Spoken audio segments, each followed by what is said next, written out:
नमस्कार, जय जगन्नाथ। आपण मानू मो चैनल को अनेक अनेक अभिनंदन।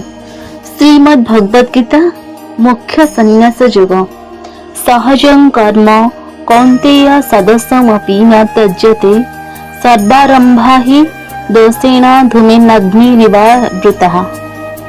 हे कुंती पुत्र, निज स्वभावजात कर्म दोषाभ प्रतीत हेले मध्य त्याग करिबा उचित नुहे। वास्तव में अग्नि धुआं द्वारा आच्छादित हेबा परी प्रत्येक कर्म रे किछि न किछि दोष रही थाए। यह व्याख्या बेले बेले व्यक्ति निज कर्तव्य दोष दर्शन करी सेथिरे ओहरी जाय थाए। श्रीकृष्ण एठारे कहउछन्ती अग्नि उपस्थित भाग धुआं द्वारा आच्छादित हेबा परी प्रत्येक कर्म रे किछि न किछि दोष रही थाए। उदाहरण स्वरूप आमे लक्ष लक्ष जीवाणु हत्या न करी श्वास ग्रहण करि पारिबा नाही। जमी चाष कले असंख्य क्षुद्र जीव नष्ट होइथांती। आमे वाणिज्य सफल हेले अन्य मानक धन प्राप्ति रे वंचित करू। आमे खाद्य खाइले अन्य जन को खाद्य रे वंचित करू। स्वधर्म पालन करबा को जाय जेहेतु कर्म करबा को पड़ी थाए, एहा पूर्णतः दोष रहित होई परिबा नाही। किंतु दोष अपेक्षा स्वधर्मर उपकारिता यथेष्ट अधिक। एहार सर्वश्रेष्ठ उपकार हेउछि निजर शुद्धिकरण एवं उत्थान निमंते यह एक सुगम एवं स्वाभाविक मार्ग प्रस्तुत करे। हार्वर्ड बिजनेस स्कूल जने प्रोफेसर मार्क आल्बियन तांका जीवन गढ़िबा जीविका अर्जन करबा प्रस्तुत रे पुस्तक रे एक अध्ययन सम्मेलन करछन्ती। सेथि से विश्वविद्यालय रे उत्तीर्ण होइतबा 1500 स्नातकंगर आजीविका को 1960 रु 1980 पर्यंत पर्यवेक्षण करथिले। आरंभ रे सेमानक दुईटी दल रे विभक्त करा जायतिला। निजर समस्त इच्छा पूर्ण करि परिबे। 83% स्नातक एही दल रे थिले। ख दल जीविका चयन रे निजर रुचि को अग्राधिकार देउथिले एवं अर्थ उपार्जन को ने निश्चिंत थिले। 17% स्नातक एही दल रे अंतर्भुक्त थिले। 20 वर्ष पर दुई दल मध्य जेउ 101 जन कोटिपति होइथिले से माने क दल जने ख दल 100 जन जे माने निज रुचि को अग्राधिकार देउथिले। मार्क आल्बियन शेषर एही मंतव्य देइथिले जे कार्य एवं खेल मध्य रे विशेष पार्थक्य नाही। कार्य जेतेबेले रुचि मुताबिक होइथाए सेतेबेले कार्य खेल हो जाए एवं व्यक्ति को जीवन रे गोटे दिन मध्य कार्य करबा को पड़े नाही।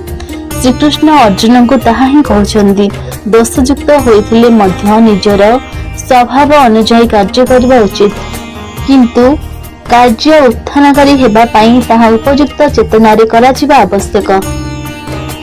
असक्त बुद्धि सर्वत्र जितात्मा विगत स्वतः नैष्कम्य स्थितिं परमां संन्यासे धिये गच्छति।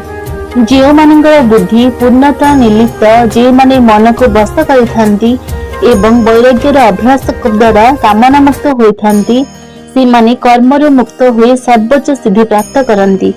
एहार व्याख्या एही शेष अध्याय रे श्रीकृष्ण अनेक सिद्धांतर पुनरावृत्ति करिसंती जहा पूर्वरु वर्णित होई साइछि। अध्याय प्रारंभ रे से अर्जुन को बुझाइछंती जीवन रे निज दायित्व रे ओहरि जिबा सन्यास नुहे किंबा यह त्याग नुहे। से वर्तमान अकर्म अवस्था बा नैष्कर्म्य सिद्धि विषय रे वर्णना करिसंती। केवल आमर कर्तव्य उपर दृष्टि निवेश करी घटना और तार फलाफल द्वारा निजको दूर रे रखी संसार प्रभाव पद्धति थाई सुधा आमे एही स्थिति रे पहुंची परिबा। एहा पोल तले जय गोटे पार्श्व प्रवेश करी अन्य पार्श्व रे बाहर जिबा सदृश अटे। पोल जय को ग्रहण करे नहीं किंबा जयर बंटन करे नहीं। एहा जय प्रभावर प्रभाव मुक्त करे। सेही परि कर्मयोगी माने तांकर कर्म करिथांती किंतु मन को घटना प्रभाव ठारू मुक्त रखिथांती। भगवान को उपासना भावरे से माने तांकर कर्तव्य पालनर पुनः उद्यम रे अवहेला करंती नहीं।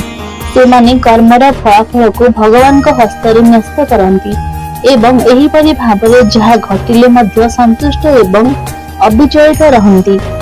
गोटे छोट कहानी साहाय्य रे एहाको अधिक स्पष्ट करा जाय पारे। जणे व्यक्तिंकर दुईटी कन्या थिले। प्रथमटी जणे कृषकଙ୍କୁ एवं द्वितीयटी जणे इटाभाटी मालिकଙ୍କୁ विवाह कले। दिने पिता तांकर प्रथम कन्या को फोन करी शुभाशुभ जिज्ञासा कले। କନ୍ୟା ଜଣଙ୍କ ଉତ୍ତର ଦେଲେ, ବାପା, ଆମେ ଆର୍ଥିକ କଷ୍ଟ ଭୋଗ କରୁଛୁ।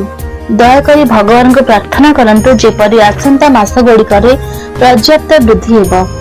ସେ ତାପରେ ଦ୍ୱିତୀୟ ଝିଅଟିକୁ ଫୋନ କଲେ ଏବଂ ସେ ବାପାଙ୍କୁ ଅନୁରୋଧ କଲା, ବାପା, ଆମେ ଆର୍ଥିକ ଦୃଷ୍ଟିରୁ ଅଭାବଗ୍ରସ୍ତ।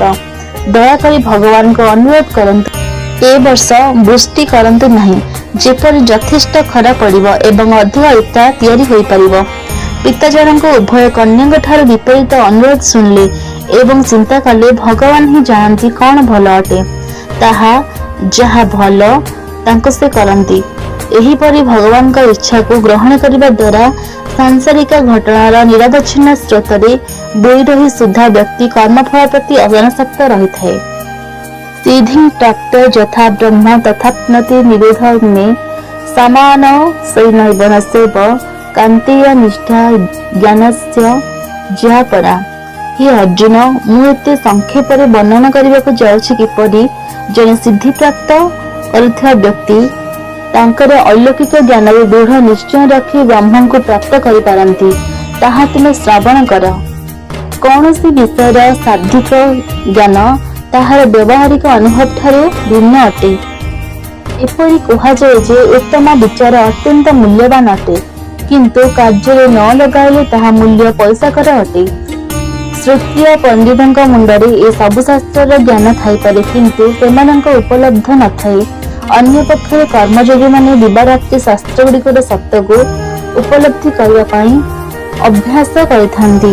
ନିରବଚ୍ଛିନ୍ନ ଭାବରେ କର୍ମଯୋଗରେ ନିୟୋଜିତ ରହିବାର ପରିଣାମ ସ୍ୱରୂପ ସେହି ଆଧ୍ୟାତ୍ମିକ ଜ୍ଞାନର ଉପଲବ୍ଧି ହୋଇଥାଏ।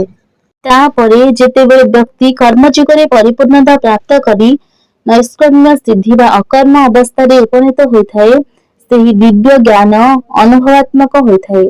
ସେହି ଜ୍ଞାନରେ ସ୍ଥିତ ହୋଇ କର୍ମଯୋଗମାନେ ଭଗବତ୍ ପ୍ରାପ୍ତି ରୂପକ ସର୍ବୋଚ୍ଚ ସିଦ୍ଧି ହାସଲ କରନ୍ତି। ଏହା କିପରି ହୋଇଥାଏ, ଶ୍ରୀକୃଷ୍ଣ ପରବର୍ତ୍ତୀ କେତେଗୋଟି ଶ୍ଲୋକରେ ତାହା ବର୍ଣ୍ଣନା କରିଛନ୍ତି। ଜୟ ଶ୍ରୀକୃଷ୍ଣ।